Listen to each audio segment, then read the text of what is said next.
एक गांव के परिवार में पति पत्नी और उसकी एक छोटी बेटी साथ में रहती थी।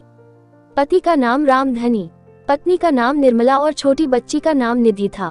वो काफी गरीब थे। उनकी स्थिति इतनी खराब थी कि न तो उनके पास तन ढकने के लिए कपड़ा था और न खाने के लिए राशन था।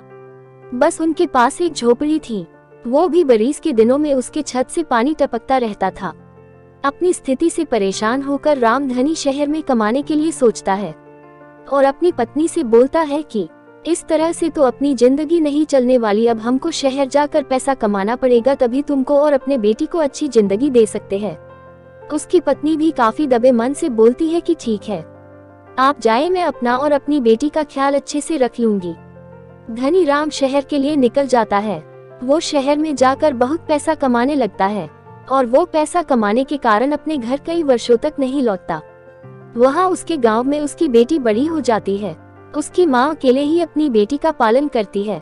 बेटी को दुनिया की बुरी नजरों से बचाने के लिए अपनी बेटी को हमेशा लड़कों के कपड़े में ही रखती थी, जिससे कोई उसे गलत नजर से न देखे। इधर शहर में धनी राम बहुत पैसे कमा लेता है। एक दिन उसको घर की याद आती है और वो सोचता है कि मेरी बेटी अब बड़ी हो गई होगी और मेरी पत्नी भी मेरा काफी इंतजार कर रही होगी, अब मुझे घर चलना चाहिए। ये सब याद कर वो घर जाने के लिए तैयार हो जाता है और वो घर के लिए निकल जाता है। रास्ते में आते समय उसको एक संत मिलते हैं, जिससे वो रास्ते भर बात करते हुए आता है।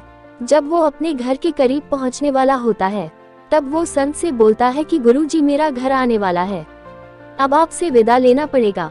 गुरु बोलते हैं, धनी राम, मैं तुमसे बहुत प्रसन्न हुआ, तुम बहुत ही भले व्यक्ति हो, मैं तुमको एक ज्ञान देना चाहता हूँ।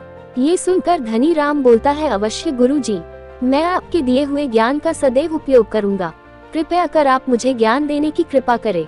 उसके बाद वो संत जी उसको बोलते हैं कि बेटा, जब कभी भी तुमको गुस्सा आए तो तुम गुस्से में कोई गलत कदम उड़ाने जाओ तो सबसे पहले एक बार रुकना और विचार करना कि जो कि करने जा रहा हूँ क्या वो सही है। फिर भी तुमको लगे कि सही है, तभी वो काम करना। धनी राम गुरु की बातें सुनकर उनको प्रणाम करता है और बोलता है, गुरुजी, मैं आपकी बात अपने जीवन काल में सदैव मानूंगा। ठीक है गुरुजी, अब मेरा घर आने वाला है, मैं अब अपने घर के लिए जाता हूँ। गुरु उसको सदा खुश रहो बोल के चले जाते हैं। धनी राम काफी खुश हो रहा था। आज वो इतने वर्षों के बाद अपने परिवार से मिलने वाला था। वो काफी सुबह ही अपने घर पहुँच जाता है।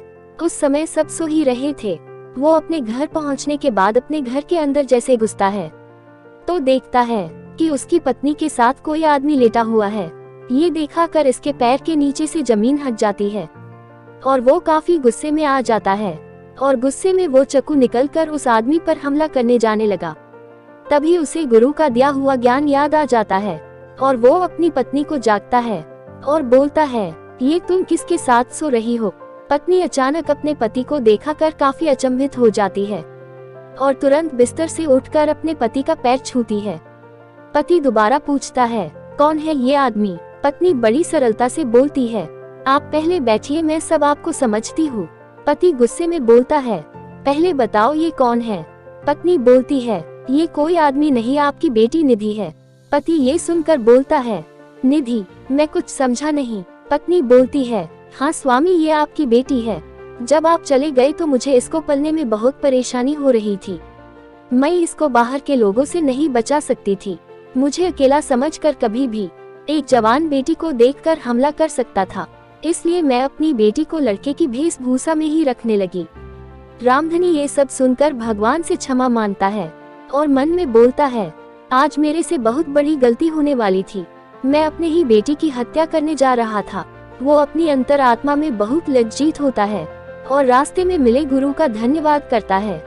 अगर गुरु ने मुझे ये ज्ञान नहीं दिया होता तो आज मैं अपने हाथों से बहुत बड़ा अपराध कर बैठता। दोस्तों, इसलिए कहा गया है कि गुस्से में लिया हुआ निर्णय सदैव विनाशकारी ही होता। हाय,